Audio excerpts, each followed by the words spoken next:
Officers from the Metropolitan Police Specialist Crime Team have been carrying out search warrants at Peter Mandelson's house in Wiltshire as part of their investigation into what information he may have leaked to Jeffrey Epstein. They have also been searching Mandelson's other home in central London. At the same time, ministers are still trying to construct a firewall between Mandelson and the Prime Minister. He's sacked him, he's removed him from the Privy Council, he's removing his title, and of course there's a Met Police investigation, and he's committed to releasing all of the documents through the Intelligence and Security Committee so that the public can see what went on and the lies that were told by Peter Mandelson. But the fact remains that Keir Starmer appointed Peter Mandelson despite having been told Mandelson had maintained his relationship with Jeffrey Epstein after Epstein's conviction for sexual offences. Something went seriously wrong with this appointment. This is separate from the criminal investigation. This is about the Prime Minister's judgment, and no one has lost their job for it. I believe that Morgan McSweeney, the Prime Minister's Chief of Staff, is behind all of this, and Keir Starmer is protecting him. Morgan McSweeney is reported to have been key to the Mandelson appointment, and even some backbenchers who support Keir Starmer think he needs to get a new Chief of Staff. He's got one option: get rid of McSweeney or expect to go with him. If McSweeney does not go, then the Prime Minister is in more danger than he needs to be.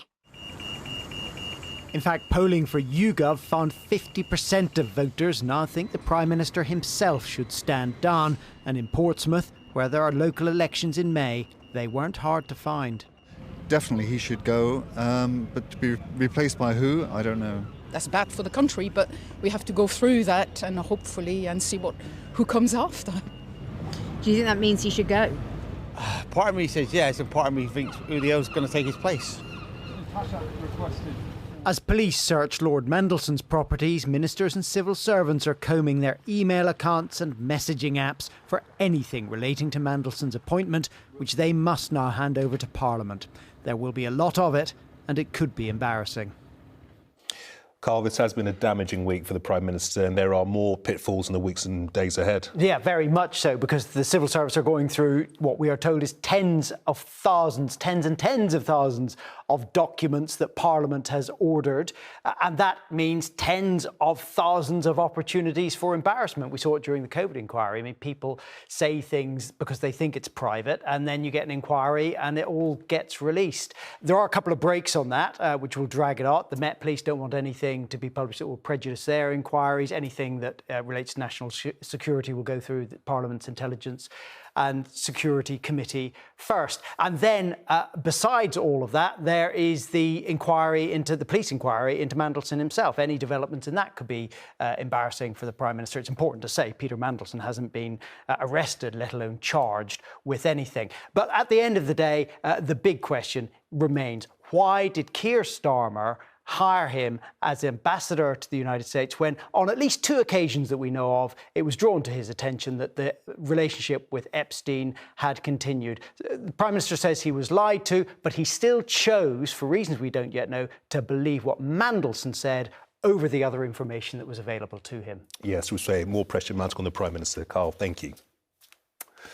Well, as we continue to sift through the millions of documents in the Epstein Files, more details are emerging about Andrew Mountbatten Windsor's relationship with him and the support the former prince received from his late mother, Queen Elizabeth II. Chris is here to tell us more. Chris, just talk us through what we've discovered. OK, so I think this is the first time that we have found Queen Elizabeth mentioned in the Epstein documents, which, as you know, they came out this time last week. There's 3 million of them. We've had a team searching through them, as I'm sure they have done in many other newsrooms as well. So I need to take you back to February 2011. The reason why, 2 photos came out within a week of one another. One was of Prince Andrew and Jeffrey Epstein in Central Park in New York. The other, and people will recognise this one, is the one of Prince Andrew with his arm around Virginia Giuffre, who later went on to accuse him of being trafficked to him for sex. Now, there's an email from a chap called David Stern. He's in Prince Andrew's office, and it's to Jeffrey Epstein. And he's talking about how, and here's the quote, Prince Andrew has full support of his mum, in other words, Queen Elizabeth. Only dealing with you, Jeffrey Epstein, was, and he puts in quote marks, unwise. So this is, we think, the view of Queen Elizabeth at the time.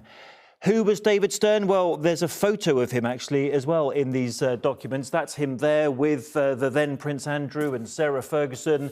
We think it was his birthday because just beneath the picture there is a birthday cake on the table. And, you know, someone who's very close to Prince Andrew was clearly having, and you look at these documents, lots and lots of conversations with Jeffrey Epstein way after the time that Prince Andrew said that he'd cut off contact. So, you know, we've got more questions here. Of course, Prince Andrew's always denied all the allegations made against him. Being in these emails is no evidence of wrongdoing. We did manage to catch up with Prince Edward, Andrew's brother, today to ask him some questions. This is what he told us. Your Royal Highness, may I ask, do you have a message for the Epstein victims? Will the royal family help the victims? Good. Well, everybody. Well done, sir. So he looked like he was almost going to say something there, then he realised what the question was. And we are travelling next week with Prince William to Saudi Arabia on an official trip. I mean, you have to say, are these questions going to follow him there? I rather think they will. Yeah, we'll continue to sift through those documents. Chris, thank you.